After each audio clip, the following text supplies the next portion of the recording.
Hello नमस्कार दोस्तों। आज के इस वीडियो में हम एसएससी सीएचएसएल 11 अगस्त 2023 के शिफ्ट 2 के मैथ्स के क्वेश्चन सोल्व करेंगे और ये आज आपका प्रैक्टिस सेट 30 है। ठीक है, तो चलिए फटाफट से क्वेश्चन नंबर फर्स्ट से शुरू करते हैं। इसमें देखिए, एक घंटे में एक नाव धारा की दिशा में 12 किलोमीटर और धारा की विपरीत दिशा में 8 किलोमीटर जाती है। स्थिर जल में नाव की चाल क्या होगी। यानी कि यहाँ पर नाव की चाल आपको बतानी है तो 12 + 8 करिए और बटे 2 कर दीजिए, यानी कि 20/2 10 आंसर। लेकिन ये आप तब कर पाएंगे जब आपने इस टाइप के क्वेश्चंस पहले बना रखे हों। यानी कि यहाँ पर x नाव की चाल है और y धारा की चाल है, तो धारा की दिशा में चाल क्या हो जाएगी x + y, जो कि आपको 12 दे रखी है, और धारा के विपरीत दिशा में x - y, जो कि आपको 8 दे रखी है। तो दोनों इक्वेशन को सोल्व करेंगे, y से y कट जाएगा, 2x बराबर कितना आ जाएगा 20, तो x बराबर कितना आ जाएगा 10। अगर देखिए धारा की चाल पूछता तो यहाँ पर 12 - 8 कर देते, यानी कि दोनों का डिफरेंस लेते, कितने का है 4 का, यानी कि बट्टे में 2 करते तो 2 किलोमीटर/आवर जो है धारा की चाल आ जाती। तो इस तरह से आप इसको कैलकुलेट कर सकते हैं। इसमें देखिए 52 रुपये प्रति किलोग्राम मूल्य वाले कितने किलोग्राम चावल को 45 रुपये प्रति किलोग्राम मूल्य वाले 35 किलोग्राम चावल के साथ मिलाया जाए, ताकि परिणामी मिश्रण को 55 रुपये प्रति किलोग्राम की दर से बेचकर 10% का लाभ अर्जित किया जा सके। तो एलिगेशन लगा देंगे, यानी कि आपको 52 रुपये प्रति किलोग्राम चावल दे रखे हैं और ये 45 रुपये प्रति किलोग्राम मूल्य वाले चावल दे रखे हैं। ठीक है, अब यहाँ पर देखिए एलिगेशन लगाएंगे तो हमें यहाँ पर ये कॉस्ट प्राइस चाहिए होगा, लेकिन यहाँ पर ये सेलिंग प्राइस दे रखा है 55, यानी कि आपके पास यहाँ पर 10% का प्रॉफिट दे रखा है। 10% का मतलब क्या होता है 1/10, यानी कि 10 पर 1 का प्रॉफिट हो रहा है। यानी कि कॉस्ट प्राइस अगर 10 यूनिट है तो सेलिंग प्राइस कितना हो जाएगा 11 यूनिट हो जाएगा, तभी 10% का प्रॉफिट होगा, तभी 10% का प्रॉफिट होगा। और आपको यहाँ पर ये सेलिंग प्राइस दे रखा है, कितना दे रखा है यहाँ पर 55 रुपये दे रखा है। तो 11 यूनिट की वैल्यू आपको दे रखी है 55, तो ये कितना गुना दे रखी है 5 गुना दे रखी है, यानी कि यहाँ पर 10 यूनिट की वैल्यू कॉस्ट प्राइस आपके पास कितना हो जाएगा 10 × 5 करेंगे, ये भी आपके पास 50 रुपये हो जाएगा। ठीक है, तो 50 रुपये कॉस्ट प्राइस आ चुका है मिश्रण का मूल्य, तो ये 50 यहाँ पर लिखिए, एलिगेशन लगा दीजिए, यानी कि बड़ी वैल्यू में से छोटी वैल्यू को घटाएंगे तो यहाँ पर 5 का डिफरेंस और यहाँ पर 2 का डिफरेंस 5:2 आ जाएगा। लेकिन यहाँ पर आपको ये दे रखा है, ये जो 45 रुपये प्रति किलोग्राम वाले मूल्य वाले चावल थे, इनका वेट आपको दे रखा है 35 kg, यानी कि ये 2 यूनिट की वैल्यू 35 किलो दे रखी है। तो ये 5 यूनिट की वैल्यू आपको कैलकुलेट करके बतानी थी, यानी कि अभी 5 ना होकर 5 का कितना हो जाएगी 35/2 गुना हो जाएगी। भाई 35 का 5 गुना करेंगे तो ये 175 हो जाएगा, बट्टे 2 करेंगे, यानी कि 8 दूनी का 16 हो जाएगा, 7 दूनी का 14 हो जाएगा, 5 दूनी का 10 हो जाएगा, यानी कि ऑप्शन नंबर 3 करेक्ट आंसर हो जाएगा। नेक्स्ट देखिए, एक समद्विबाहु समकोण त्रिभुज में परिमाप 30 मीटर है, इसका क्षेत्रफल ज्ञात कीजिए। तो यहाँ पर एक समकोण समद्विबाहु त्रिभुज हम बना लेते हैं। ये आपके पास एक समकोण समद्विबाहु त्रिभुज हो जाएगा। इसमें देखिए यहाँ पर ये ABC ट्रायंगल मान लीजिए, इसमें B कोण समकोण पर मान लेते हैं। ये समद्विबाहु समकोण त्रिभुज है, तो ये दो भुजाएं हमने क्या करी बराबर मान ली। ठीक है, अगर ये A है तो ये भी A हो जाएगी। तो ये आपके पास कर्ण कितना हो जाएगा, यानी कि ये हो जाएगा अंडर के अंदर A का स्क्वायर और प्लस में A का स्क्वायर, यानी कि अंडर के अंदर 2A² आएगा, तो ये हो जाएगा √2A, ये आपके पास आ जाएगा। और इसके परिमाप की अगर बात करें तो तीनों भुजाओं का योग करेंगे, तीनों भुजाओं का योग करेंगे तो ये देखिए 2A प्लस कितना होगा √2A हो जाएगा, 2A प्लस √2A, और ये बराबर परिमाप हमें दे रखा था 30, यानी कि बराबर 30 के हो जाएगा। तो यहाँ से A कॉमन ले लें तो ये बराबर में ब्रैकेट में जो आएगा इसको बटे में पहुँचा देंगे, यानी कि 30 बटे हो जाएगा, 30 के बटे में हो जाएगा रूट, ये आपके पास यहाँ पर 2 प्लस का √2।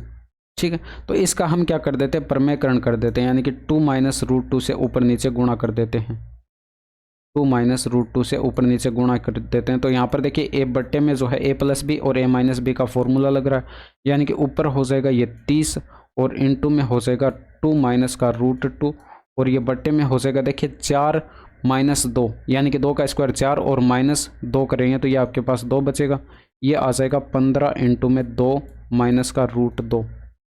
ये आपके पास A की वैल्यू आ चुकी है, यानी कि आपके पास बराबर जो भुजाएं थी उनका मान आपके पास आ चुका है। तो आप इसका एरिया कैलकुलेट करके बता सकते हैं। देखिए थोड़ा सा कैलकुलेटिव क्वेश्चन ये होगा, इसमें देखिए यहाँ पर ये एरिया बराबर क्या हो जाएगा 1/2 आधार इनटू में ऊंचाई, यानी कि ये आपके पास A और A, यानी कि इनटू में A और A, तो ये बराबर हम लिख सकते हैं A² बटे में ये 2। ठीक है, और ये बराबर ए का स्क्वायर करेंगे, इसका हम क्या करेंगे स्क्वायर करेंगे, तो ये कितना हो जाएगा 225 और इनटू में इस ब्रैकेट का स्क्वायर यानी कि 4 और ये प्लस में 2 हो जाएगा माइनस 2ab यानी कि 4 अंडर रूट 2 हो जाएगा, ठीक है। और ये बटे में 2 ब्रैकेट में देखिए 4 2 6 होगा और यहाँ से 2 कॉमन ले लिया जाएगा तो बटे में जो है 2 कट जाएगा, तो ये आ जाएगा 225 और ये 2 कट जाएगा तो यहाँ पर ब्रैकेट में हो जाएगा 3 और माइनस का 2 अंडर रूट 2 बचेगा, ठीक है। 2 कॉमन लेकर ये काट दिया, तो थोड़ा सा मैं डायरेक्ट यहाँ पर लिखाऊँ। और इसके अलावा अगर हम कैलकुलेट करें यहाँ पर तो ये बराबर 225 के अंदर ब्रैकेट के अंदर गुणा कराएं तो ये कितना हो जाएगा 675 हो जाएगा। और माइनस के अंदर ये थोड़ा सा मैं अलग से गुणा करा के लिख रहा हूँ यहाँ पर, ये 225 का अगर 2 से गुणा कराएंगे तो 450 होगा, इनटू में अंडर रूट 2 आ जाएगा। 450 इनटू में अंडर रूट 2 आएगा। अंडर रूट 2 की वैल्यू हम जानते हैं 1.414 होती है, तो ये पॉइंट हटाएंगे तो बट्टे में 1000 आएगा। ये 0 से ये 0 काट दीजिए।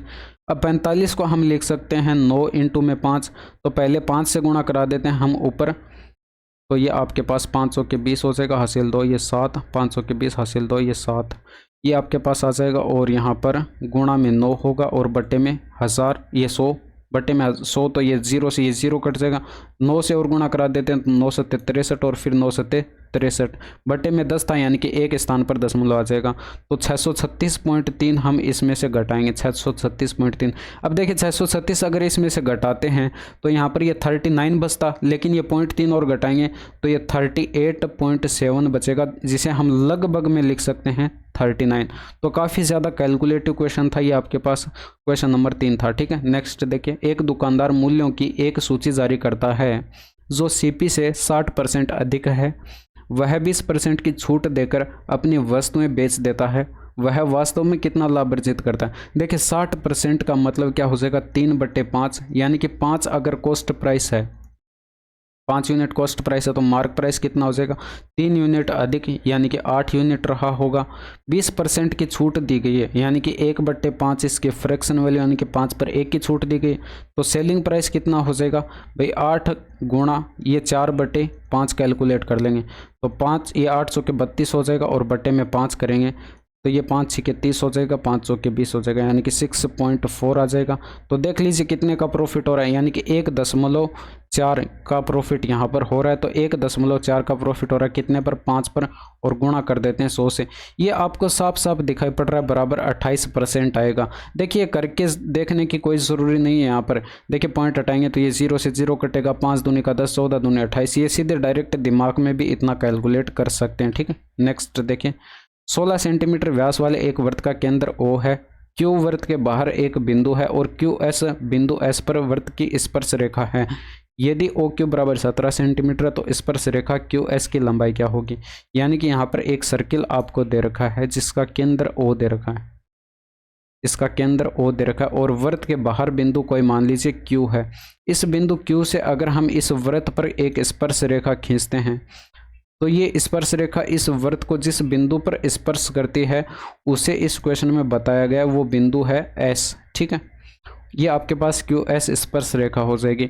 इसके अलावा ये OQ आपको दे रखा है 17 सेंटीमीटर, ये इस वृत्त की त्रिज्या हो जाएगी। व्यास 10 है तो त्रिज्या कितनी हो जाएगी, ये सॉरी व्यास यहाँ पर 16 है तो त्रिज्या कितनी हो जाएगी 8, और ये 17 दे रखा है तो ये 8 15 17 का ट्रिपलेट बनता है। तो ये आपके पास स्पर्श रेखा की लंबाई कितनी आ जाएगी, ये 15 सेंटीमीटर आ जाएगी। देखिए यहाँ पर ये त्रिज्या और स्पर्श रेखा के बीच का कोण 90 डिग्री बनता है, ये आपको पता होगा, ठीक है। तो ये समकोण त्रिभुज बन चुका है।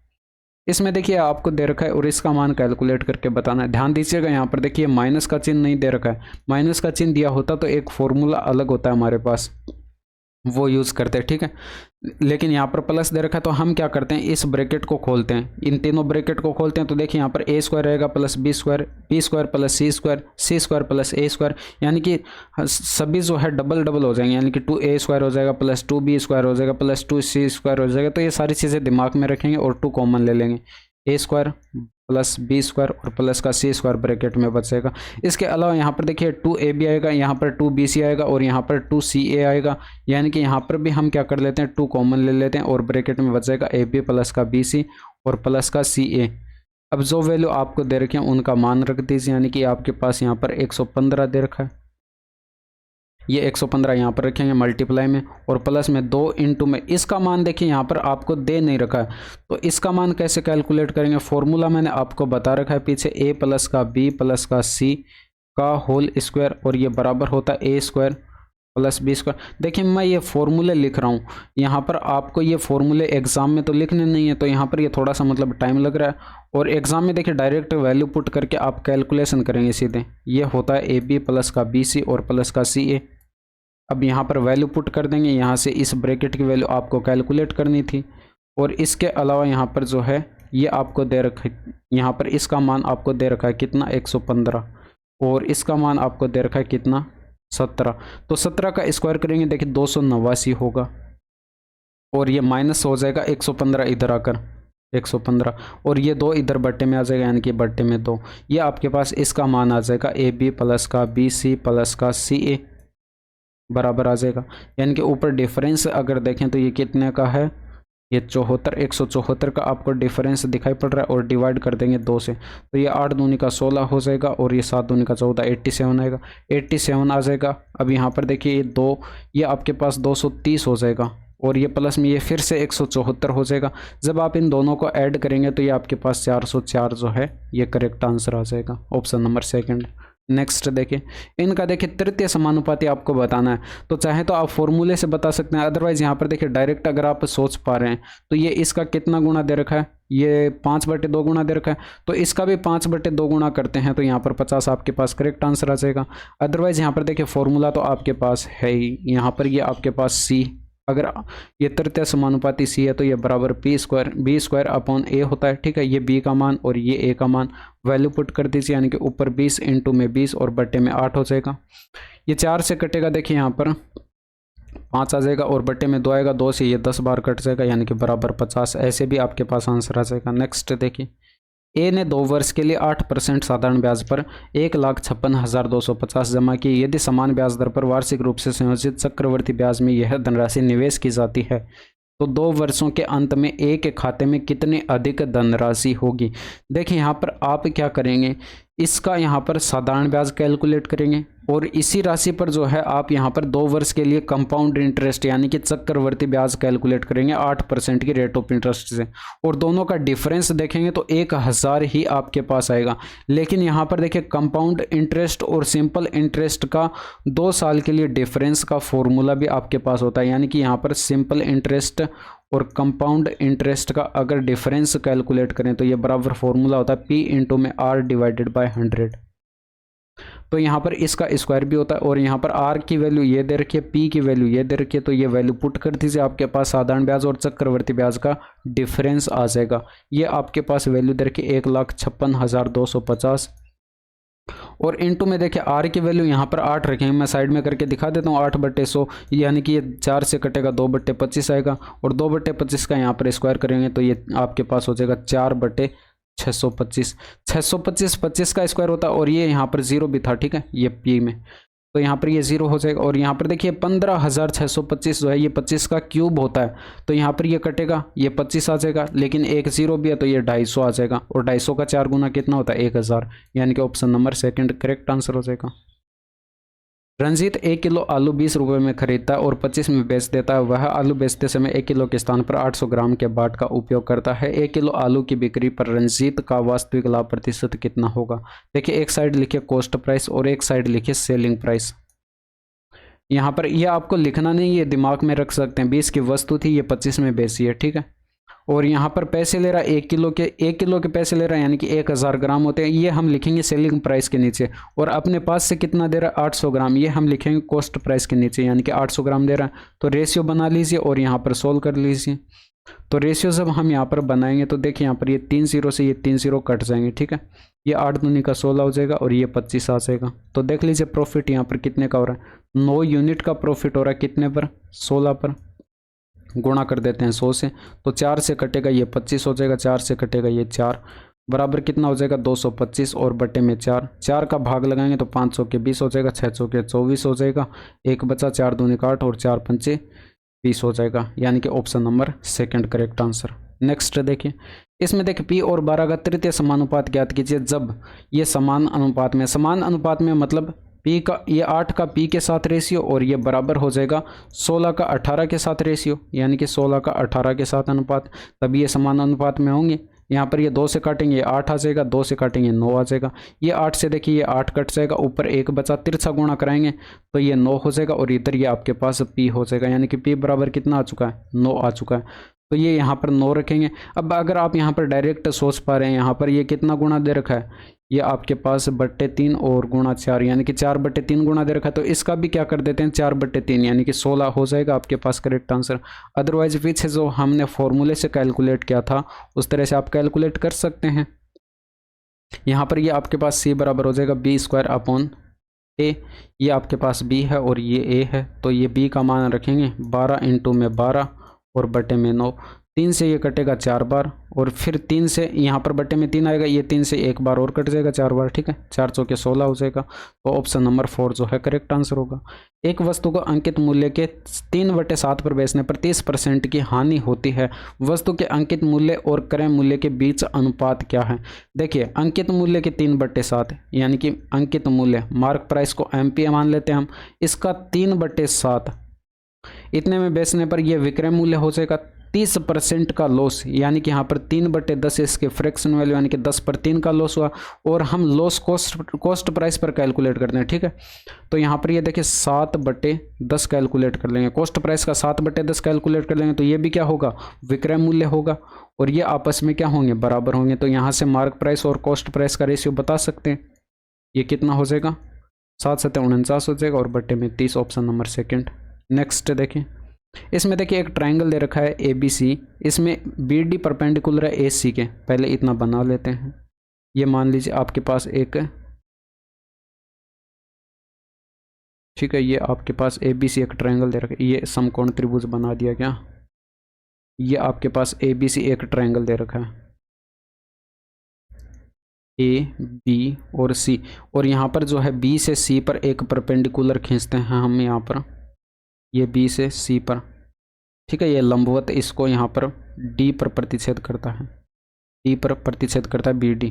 अब यहाँ पर देखिए ये आपके पास ये इस त्रिभुज की हाइट हो जाएगी, जो कि आपको BD बराबर यहाँ पर 12 सेंटीमीटर दे रखी है, 12 सेंटीमीटर।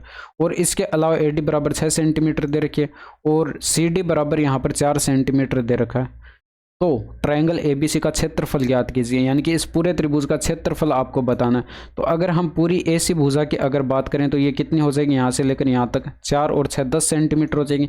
ये आपके पास आधार हो जाएगा और ये आपके पास ऊंचाई हो जाएगी। तो 1/2 आधार गुणे ऊंचाई कर देंगे, यानी कि बेस इंटू में हाइट कर देंगे। तो ये आपके पास यहाँ पर 60 सेंटीमीटर जो है स्क्वायर में आपके पास करेक्ट आंसर आ जाएगा। नेक्स्ट देखिए, इसमें देखिए tan थीटा बराबर cot थीटा अगर दे रखा हो तो यहाँ पर मैंने आपको बता रखा है tan A बराबर cot B बराबर दे रखा हो तो यहाँ पर A + B बराबर क्या होता है, 90 डिग्री होता है। फॉर्मूला मैंने बता रखा है। तो 2 थीटा + थीटा - 36 डिग्री बराबर 90 डिग्री करेंगे तो ये कितना आ जाएगा, यहाँ पर देखिए 3 थीटा बराबर 126 डिग्री आ जाएगा, यानी कि थीटा बराबर 4 × 3 = 12 हो जाएगा, 3 दूनी का 42 डिग्री करेक्ट आंसर। नेक्स्ट देखिए, 10वीं के 40 विद्यार्थियों ने गणित की परीक्षा दी। 25 विद्यार्थियों का औसत प्राप्तांक 60 था, अन्य विद्यार्थियों का औसत प्राप्तांक 80 था। पूरी कक्षा का औसत प्राप्तांक क्या होगा। देखिए 25 विद्यार्थियों का औसत प्राप्तांक 60 था तो बचे कितने, 40 में से 25 माइनस करेंगे 15, यानी कि अन्य कितने बचे, 15 बचे। तो 15 का ये 80 था, तो यहाँ पर सोल्व कर सकते हैं। 25 × में 60 करेंगे और प्लस कर देंगे 15 × में 80, ये आपके पास कुल प्राप्तांक आ जाएंगे पूरी कक्षा के। और टोटल विद्यार्थी कितने थे, 40, तो 40 का इसमें भाग कर देते हैं। ऊपर 25 के 150 हो जाएगा और ये 1500 हो जाएगा। 15 × 8 = 120 होगा और ये 1200 हो जाएगा।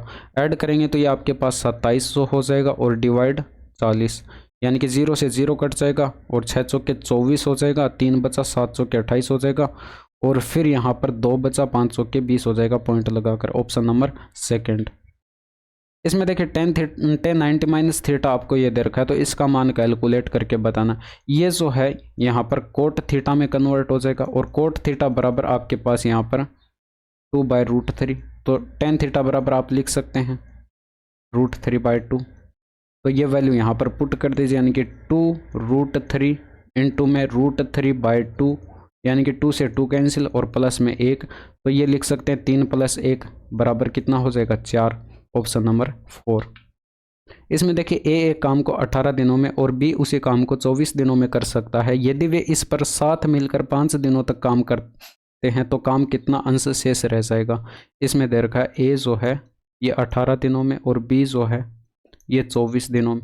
तो एलसीएम दोनों का कितना हो जाएगा 144 हो जाएगा। 18 8 144, 8 इसकी एफिशिएंसी, 24 6 144 6 इसकी एफिशिएंसी, दोनों साथ मिलकर यानी कि 8 + 6 की एफिशिएंसी से 5 दिनों तक काम करते हैं तो 14 पंचे 70 यूनिट काम हो जाएगा। टोटल वर्क आपके पास 144, टोटल वर्क जो है 144 यूनिट था। 144 में से माइनस कर देंगे 70 और ये कितने में से शेष बचा है 144 में से तो बटे 144।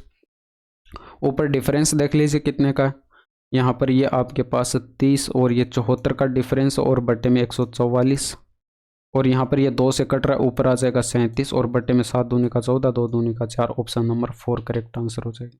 इसमें देखिए इन 5 वर्षों में किस संयंत्र का औसत उत्पादन अधिकतम था।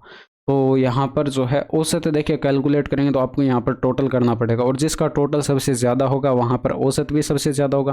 देखिए 5 से आपको भाग नहीं करना है, यहाँ पर ये 5 वर्षों का डाटा है तो 5 से भाग नहीं करना है, अंश में जिसका ज़्यादा होगा वही आपके पास करेक्ट आंसर हो जाएगा। तो टोटल करके देख लेते हैं, ये आपके पास 8 और ये 5 3 8 16 और 4 20 का 0 आ जाएगा, हासिल 2 आएगी। और ये आपके पास 8 4 12 और 3 15, 15 और 3 18 और 2 20 हो जाएगा, ये 200 आ जाएगा। यहाँ पर टोटल करेंगे तो 9 4 13 18 4 22 का 2 हासिल 2 आएगी और ये हो जाएगा 4 4 8 4 12 और 2 14 और 3 17 और 2 19 हो जाएगा। और यहाँ पर टोटल करेंगे तो 6 4 10 5 15 का 5 हो जाएगा, हासिल 1 आएगी। 9 और 4 13 और 1 14 और 4 18 हो जाएगा, यही तो होगा। 6 3 9 9 4 13 और 4 17 1 18 हो जाएगा, ठीक है। और यहाँ पर टोटल करेंगे तो ये 10 और 5 15 का 5 हो जाएगा, हासिल आएगी 1 और ये हो जाएगा 4 चौके 16 और 3 19 और 1 20 हो जाएगा, यानी कि 205 यहाँ पर सबसे ज़्यादा है तो संयंत्र 4 जो है ये करेक्ट आंसर हो जाएगा। बाकी इंग्लिश वाले यहाँ से वीडियो को पॉज करके पढ़ सकते हैं। नेक्स्ट देखिए, एक तांबे के तार को एक वर्ग के आकार में मोड़ा जाता है और यह 30.25 सेंटीमीटर स्क्वायर का क्षेत्रफल परिबद्ध करता है। यदि इसी तार को मोड़कर एक वृत्त बनाया जाए तो वृत्त का क्षेत्रफल क्या होगा। देखिए यहाँ पर वर्गाकार आकार में मोड़ा जाता है, वर्गाकार आकार में ये मोड़ा जाता है। तो यहाँ पर अगर इसकी भुजा ए है तो ये चारों भुजाएं ए हो जाएंगी, यानी कि इसका यहाँ पर क्षेत्रफल क्या हो जाएगा भुजा स्क्वायर यानी कि ए स्क्वायर, जो कि आपको दे कितना रखा है 30.25, पॉइंट हटाएंगे तो बट्टे में कितना आएगा 100 आएगा। ऊपर देखिए 30 25 जो है ये 55 का स्क्वायर होता है। तो यहाँ से आपके पास a बराबर कितना आ जाएगा, दोनों साइड वर्गमूल लेंगे तो a बराबर कितना आ जाएगा 55 और बट्टे में 100 का वर्गमूल हो जाएगा 10, यानी कि 5.5 आपके पास इस वर्ग की भुजा आ चुकी है। और इसके अलावा यहाँ पर देखिए अगर यहाँ से इसको काट दिया जाए और इसको यहाँ पर वृत्त के आकार में मोड़ा जाए, इस तरह से वृत्ताकार में मोड़ा जाए, ठीक है। तो यहाँ पर देखिए परिमाप आपके पास बराबर होगा, इस वर्ग का परिमाप और इस वृत्त का परिमाप आपस में बराबर होगा। तो वर्ग का परिमाप होता है 4 गुणा भुजा और वृत्त का परिमाप होता है 2πr। तो यहाँ से r की वैल्यू आप बता सकते हैं, यानी कि 4 इंटू में ये 5.5 और ये बराबर में 2 इंटू में 22/7 और इंटू में r। तो r की वैल्यू कैलकुलेट कर लेते हैं, यहाँ से काट के सोल्व करेंगे तो ये पॉइंट हटाएंगे बट्टे में 10। ये देखिए 11 पंचे 55, 11 दूनी 22, ये 5 दूनी का 10 हो जाएगा। 2 से ये कटेगा 2 बार, 2 से ये 2 कट जाएगा। इधर देखिए r के मल्टीप्लाई में 2/7 और ये बराबर में 1 बचा, तो ये इधर आएगा तो पलट जाएगा, r बराबर कितना आ जाएगा 7/2। तो क्षेत्रफल आप बता सकते हैं, इसका एरिया बराबर क्या हो जाएगा πr² हो जाएगा। पाई की वैल्यू 22/7 इंटू में r का स्क्वायर यानी कि 7/2 इंटू में 7/2, 7 से 7 कट जाएगा, 2 से ये कटेगा 11 और 11 7 77 हो जाएगा और बटे 2, यानी कि इसका आधा करेंगे तो ये आपके पास 3 दूनी का 6 और 8 दूनी का 16 हो जाएगा। एक बचा पॉइंट, 5 दूनी का 10, यानी कि ये सेंटीमीटर स्क्वायर में। इसके आगे 0 भी आप लगा सकते हैं, ये आपके पास ऑप्शन नंबर 4 करेक्ट आंसर हो जाएगा। इसमें देखिए ट्रायंगल ABC एक समद्विबाहु त्रिभुज है जिसका कोण ABC बराबर 90 डिग्री, AB बराबर BC है और AC बराबर 12 सेंटीमीटर है। तो BC की लंबाई किसके बराबर होगी। तो यहाँ पर आप एक समद्विबाहु त्रिभुज बना लेंगे, ये समकोण समद्विबाहु त्रिभुज बनेगा, ठीक है। ये समकोण समद्विबाहु त्रिभुज है, इसमें 2 भुजाएं बराबर हैं आपस में और ये 20 कोण जो है ये 90 डिग्री पर है ABC। तो यहाँ पर उसी तरह से ये हो जाएगा, यानी कि ये अगर ए है और ये भी ए हो जाएगी, और यहाँ पर ये हमने कैलकुलेट किया था पीछे √2a आया था, और इसका मान आपको दे रखा है यहाँ पर, ये आपको बता रखा है AC बराबर 12 सेंटीमीटर, यानी कि ये बराबर 12 है, तो A बराबर आपको बताना है क्या हो जाएगा, यानी कि BC आपको कैलकुलेट करके बताना है। तो ये 12 बटे क्या हो जाएगा, √2 हो जाएगा। √2 से इसको ऊपर नीचे गुणा करते हैं तो ये हो जाएगा 12 √2 बटे 2, और ये हो जाएगा 6 √2, ऑप्शन नंबर फर्स्ट। नेक्स्ट देखिए, इसमें देखिए लड़कों की माध्य आयु की गणना कीजिए। तो जो इंग्लिश वाले वो यहाँ से पढ़ सकते हैं, calculate the mean age of the boys, ठीक है। तो यहाँ पर आपने 10th कक्षा में बहुत सारे क्वेश्चंस आपने सोल्व किए होंगे। यहाँ पर ये बारंबारता और ये परीक्षणों की संख्या x होती है, ठीक है। आप यहाँ पर fx कैलकुलेट करते थे, यानी कि f की मल्टीप्लाई करते थे x के, तो x के साथ तो 5 × 8 = 40 हो जाएगा, ये 36 का 18 हो जाएगा, और यहाँ पर 7 × 7 = 49 हो जाएगा, और यहाँ पर ये हो जाएगा 8 दूनी का 16 हो जाएगा, और ये 180 हो जाएगा। आप इनका टोटल करेंगे तो ये सिग्मा fx निकलेगा। सिग्मा fx बराबर कितना हो जाएगा, ये हो जाएगा 17 और 6 23 का 3 हासिल आएगी 2, और 8 2 10 और 18 और 2 20 का 0 हासिल आएगी 2, और 2 और 1 3, यानी कि 303 हो जाएगा। और इसके अलावा यहाँ पर सिग्मा f भी कैलकुलेट करना था, यानी कि यहाँ पर कैलकुलेट करते हैं तो 8 3 11 18 20 और 40 हो जाएगा ये। अब देखिए माध्य कैलकुलेट करने का फॉर्मूला आपने पढ़ रखा होगा, ये बराबर होता है sigma fx upon sigma f, ठीक है। तो यहाँ पर वैल्यू पुट कर देंगे, ऊपर 303 और बटे में ये हो जाएगी 40। अभी इसमें भाग लगाना है, तो यहाँ पर देखिए 4 का भाग लगा देते हैं तो 700 के 28 हो जाएगा, 2 बचा 500 के 20 हो जाएगा, और फिर यहाँ पर 3 बचेगा, फिर 700 के 28, ये पॉइंट लगा कर आएगा। लेकिन यहाँ पर देखिए बटे में एक 0 पहले भी था, तो पॉइंट यहाँ पर आ जाएगा, यानी कि 7.57 करेक्ट आंसर हो जाएगा। नेक्स्ट देखिए, इसमें देखिए आवास पर खर्च की गई कुल धनराशि और शिक्षा पर खर्च की गई कुल धनराशि का अनुपात कितना है। तो यहाँ पर देखिए ये आपको डेटा जो है क्लियर दिखाई नहीं पड़ेगा, बाकी आगे इंग्लिश वाले यहाँ से पढ़ सकते हैं। और देखिए इंग्लिश में मेरे को तो यहाँ पर फिर भी थोड़ा सा दिखाई पड़ रहा है, ठीक है। तो यहाँ पर मैं आपको बता देता हूँ, यहाँ पर आपको कैलकुलेट करना है the ratio of the total amount of money spent on housing to that spent on education was. यहाँ पर देखिए अगर हाउसिंग और एजुकेशन का अगर देखें तो हाउसिंग का ये 15% है, और ये एजुकेशन का यहाँ पर ये 12% है। इन्हीं का रेशियो बताना है, तो 15 और 12, देखिए परसेंटेज से तो परसेंटेज कट जाएगा, वो लिखने की आवश्यकता नहीं है। 3 से कटेगा तो ये 5:4 होगा, यानी कि ऑप्शन नंबर 3। नेक्स्ट देखिए, इसमें देखिए यदि ये आपके पास है तो यहाँ पर P का मान कैलकुलेट करके बताना। सिंपल सा, यहाँ पर 5 से कटेगा 25 5 बार, और इसके अलावा ब्रैकेट के अंदर इसकी मल्टीप्लाई कर देते तो 500 के 20 हो जाएगा, 5 3 15 P हो जाएगा, और ये देखिए 8 3 24 होगा, और ये इधर जाकर प्लस हो जाएगा, यानी कि बराबर हो जाएगा 50। तो ये 20 इधर आकर घटेगा, 30 बचेगा, 15 P बराबर 30, यानी कि P बराबर 2। बस इतना सा क्वेश्चन था, ऑप्शन नंबर फर्स्ट। इसमें देखिए sec theta plus ten theta बराबर 5 है, तो साइन थीटा का मान कैलकुलेट करके बताना। देखिए जब भी आपको ये प्लस में दे रखा हो sec theta plus ten theta, और आपको कैलकुलेट करना हो sec theta minus ten theta, तो ये व्युत्क्रम हो जाता है इसके आप बराबर वाले का, ठीक है। ये फॉर्मूला होता है 1/5 हो जाएगा। तो यहाँ पर इन दोनों इक्वेशन को सोल्व करेंगे तो ये आपस में कट जाएंगे, और यहाँ पर 2 सेक थीटा बराबर कितना आ जाएगा, ये आ जाएगा 5 + 1/5, यानी कि ऐड करेंगे तो ये 26/5 होगा। अब ये आपके पास यहाँ पर 2 से ये कटेगा, ऊपर 13 हो जाएगा, यानी कि सेक थीटा बराबर कितना हो जाएगा, सेक थीटा बराबर हो जाएगा 13/5। तो अब यहाँ पर एक समकोण त्रिभुज बना लेते हैं, ये आपके पास समकोण त्रिभुज हो जाएगा, और इसमें ये एंगल अगर थीटा है तो यहाँ पर ये आपके पास कर्ण बटे आधार होता है सेक थीटा, तो ये 13 कर्ण हो जाएगा, आधार 5 हो जाएगा, तो ये 5 12 13 का ट्रिपलेट बनता है, तो ये 12 हो जाएगा।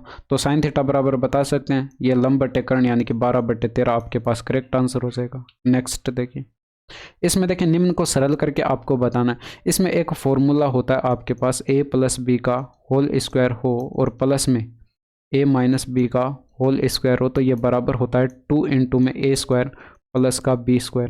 अगर देखिए यहाँ पर बीच में माइनस का चिन्ह होता तो ये बराबर 4ab होता, और ऊपर देखिए यहाँ पर ये ऊपर आपके पास कुछ ऐसा ही दिखाई पड़ रहा है, तो ये हो जाएगा 2 × में 379 का स्क्वायर और प्लस में ये 276 का स्क्वायर, और बटे में भी आपके पास ये लिखा हुआ है 379 का स्क्वायर और प्लस में 276 का स्क्वायर। ये इससे कट जाएगा, बचा क्या 2, ऑप्शन नंबर सेकंड। नेक्स्ट देखिए, इसमें देखिए इसको सरल करके बताना है, तो इसको चाहे तो आप वैल्यू पुट करके भी आप कैलकुलेट कर सकते हैं। अगर देखिए यहाँ पर 0 रख देंगे तो यहाँ पर ये आप आंसर नहीं बना पाएंगे। इन तीनों की जगह ए, बी और सी की जगह आप 1 रख सकते हैं, आपके पास आंसर आ जाएगा। लेकिन अगर देखिए आप कैलकुलेशन थोड़ी सी कर सकते हैं तो यहाँ पर इसको सोल्व करना भी इतना ज़्यादा डिफिकल्ट नहीं है। ये जो लिखा हुआ है a² - b² का फॉर्मूला यहाँ पर लगाएंगे तो ये आपके पास एक बार प्लस करेंगे और एक बार माइनस कर देंगे, यानी कि 2a - का 3b है और माइनस का सी है। ठीक है, मैं फॉर्मूले से करा रहा हूँ, वैल्यू पुट करके आप खुद कर लेना। ए और बी और सी की जगह आप 1 रख देना और यहाँ पर जो भी बने वो आपके पास ऑप्शन से बनना चाहिए। ठीक है, मैं यहाँ पर पहली ब्रैकेट में से यहाँ पर ये प्लस कर रहा हूँ। ठीक है, ये a प्लस का 2b हो जाएगा, a प्लस का 2b हो जाएगा और प्लस में c हो जाएगा, और फिर आगे माइनस कर दूंगा इन दोनों ब्रैकेट को, यानी कि 2a माइनस का 3b और माइनस का c, और ये माइनस करूँगा यहाँ पर a और ये माइनस का 2b और माइनस का c। ठीक है, अब यहाँ पर इसको सोल्व करेंगे तो ये देखिए c से c कट जाएगा और इसके अलावा 3a बनेगा और ये माइनस का b बनेगा यहाँ पर, और ये ब्रैकेट के अंदर यहाँ पर जो है ये आपके पास a बचेगा और ये माइनस का 3b और 2b, यानी कि माइनस का 5b हो जाएगा और ये माइनस का 2c हो जाएगा। और यहाँ पर देखिए 3a से पहले इस ब्रैकेट के अंदर गुणा करें तो ये 3a² बनेगा और ये माइनस 15ab हो जाएगा और ये माइनस का 6ac हो जाएगा, और ये अब माइनस b की गुणा करा देते हैं तो माइनस का ab हो जाएगा और ये प्लस का 5b² हो जाएगा और ये प्लस का 2bc हो जाएगा। अब देख लीजिए यहाँ पर इसमें देखिए 3a² आ रहा है, सभी में आ रहा है 3a²। ठीक है, इसमें 15ab ये माइनस का और यहाँ पर माइनस का ab ये है, यानी कि माइनस का 16ab और माइनस का 16ab इसमें नहीं है तो इसको हटा दीजिए। और इसके अलावा यहाँ पर माइनस का 6ac और यहाँ पर माइनस का 6ac यहाँ पर किस किस में आ रहा है, इसमें नहीं आ रहा तो इसको हटा दीजिए, 2 ऑप्शन बचे। अब यहाँ पर देखिए 5b² सभी में, ठीक है, और प्लस का 2bc, यानी कि प्लस का 2bc यहाँ पर इन दोनों ऑप्शन में चेक करिए, इसमें नहीं है तो ये बचा ऑप्शन नंबर फर्स्ट, यानी कि आपके पास करेक्ट आंसर हो जाएगा। तो ये थे आपके पूरे 25 के 25 क्वेश्चन, और यहाँ तक की वीडियो कैसी लगी कमेंट करके ज़रूर बताइएगा। That's all for today, thank you, धन्यवाद, बाय बाय, टेक केयर।